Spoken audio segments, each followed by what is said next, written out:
So, at that time when the railroad was built, it was bringing the traffic out this way.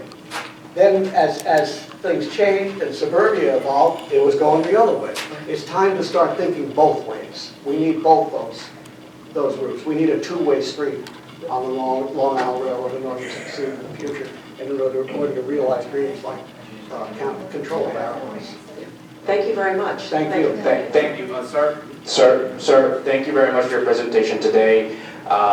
Discussing third rail is like touching the third rail. I realize that, I mean, you're talking about intimate domain, you're talking about disrupting and dividing communities. I mean, there's a big discussion here. It's a very difficult issue, legislator, and I offer this with full respect to that, having been in your position, if you will, on the firing line.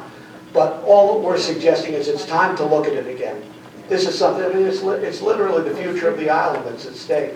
And we don't want to destroy any communities, but on the other hand, I think if we sit down together and talk it through honestly and carefully, that a solution can be found that would satisfy everybody's needs. And that's what the foundation supports. Thank you. Thank you. I was mistaken. I was corrected by my assistant. We do have one last speaker, and it's representative from Long Island Index. That was me. That was you? Okay. Oh, good. Then I was correct. All right. Controller Marcos, do you just want to, you have other questions? And we do have a slip, and I know we're going to open up to public comments. No, I don't have other, to make a comment. Wow, this has been an incredible hearing with, outstanding and thoughtful speakers. There's obviously tremendous energy here and opinions and ideas that I think we need to harness as quickly as possible, develop a coherent vision that we can all embrace and start investing in achieving it. I think we have a remarkable future that I think we need to, all of us collectively grasp. And I'm happy and I'm serving to be part of it, and I'll do my utmost to encourage it forward. And I want to thank you and this committee for having this hearing today and hopefully grabbing the ball now and running with it. Thank you very much. Thank you very much. I know Legislator Solages just has a question. Yes, Controller, thank you. Before the hearing began, I provided you some questions, and I wanted to provide you these questions instead of just asking them to you on the record, because I want to have more of a conversation. But I'd like to share these questions with my colleagues and with the clerk, and my staff also could provide copies to people here in the audience. But my first question to you is, as I understand it, your proposal is intended to make the economic future of Nassau County sustainable into the long range, and even to go beyond that, and make Nassau County a national economic leader. Is that correct? That is correct. Okay. On a national level, one of the important figures we use to measure national economic health is the gross national product. Do we attempt to measure the gross county product or some other index of county economic health? Yes, we do, and the best kind of reflection that most people relate to is our sales tax revenue, which is usually 8%, or in our case, 4%, because we share that with the state. So you bring total economic activity. You bring up the sales tax. So if so, then what is the picture presented with regard to the gross annual product of Nassau County over the past 10 or 12 years? Slowing growth.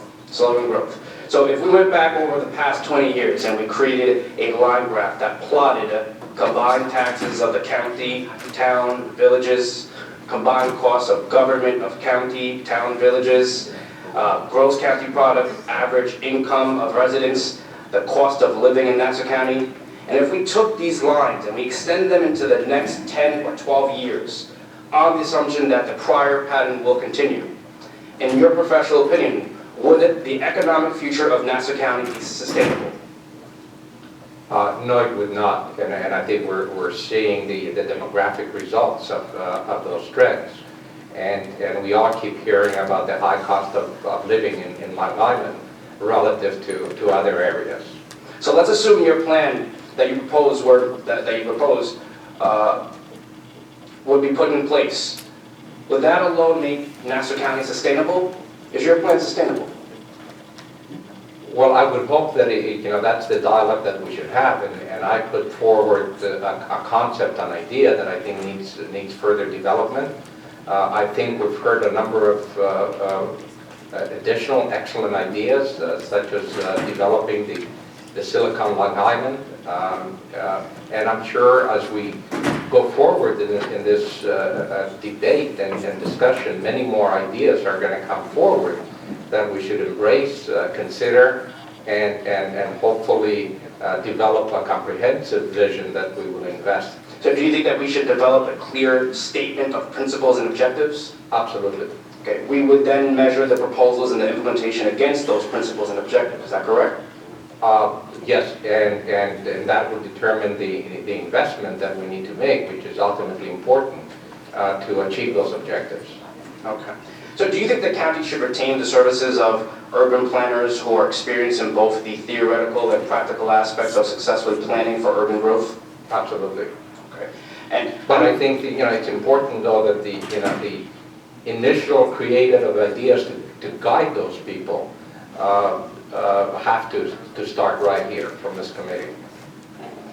If the plan you have proposed were adopted and were implemented in a reasonable, efficient way, how long do you think it would be before the county started receiving material benefits with such a plan? Immediately. Once we start building the infrastructure, upgrading our rail systems, investing our virtual IT infrastructure, investing in enhancing the research capabilities of our hospitals and universities, we're going to start seeing immediate beneficial impact. I understand. When you mention information clusters for business relationships between universities, hospitals, national laboratories, that relationship always involves some sort of licensing and commercialization of cutting-edge technology. Would you agree? Yes. Okay. And there are a lot of startups, and it's startup-driven technology, and that they rate, excuse me, a cutting-edge, let me just read clearly. When you mention that there are clusters for business relationships between universities, hospitals, national laboratories, that relationship also involves licensing and commercialization of cutting-edge technology to entrepreneur-driven startups that then raise capital to fully commercialize and bring the new technology to the market. By working with the university or national lab that invented it, this continual types of commercialization is what creates the new companies and then new jobs. Your report doesn't really focus on any mention of technology commercialization and the continual relationship between entrepreneur startups and the university labs. If that's such an important dynamic in job creation, why did your report leave it out? I think it's important to define the role that government plays in building the infrastructure and the environment, and leaving it up to private industry, the hospitals, universities, research centers, now the related industries around those institutions to bring forward the innovation and the ideas and the creativity. I understand. Your plan would require a massive amount of both public and private capital. How much venture capital money has Nassau County startup companies raised in the last several years?